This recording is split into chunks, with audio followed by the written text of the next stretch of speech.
Here is the Toyota Highlander. Let's go ahead and get started. Open up the passenger side door. Now open up the glove box. Whatever you have in the glove box, take it out because we'll be taking the glove box out. First thing we'll do is grab this dampener arm, pull it off that clip and push it in. Now you see there is a stopper, one on each side, that's still keeping the glove box in place. We need to squish it in and then pull the glove box down. And then repeat the process on the other side. And this is easier if you do both of them at the same time.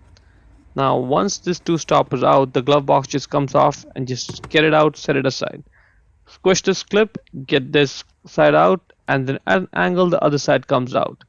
This gives us access to the filter right there. Just grab this tray with the filter in it and slide it right out. Get the filter out of the tray. So the way the system works is that outside air comes from the top, all the dirt gets trapped there, and from the bottom clean air goes in the vehicle.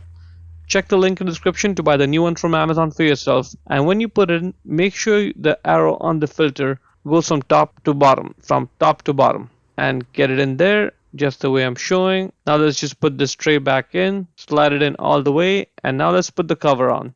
Now we'll put this side. Now you see those two little tabs, they need to go in the slots right there. Put this other side on and push it in to engage the clips and you're done.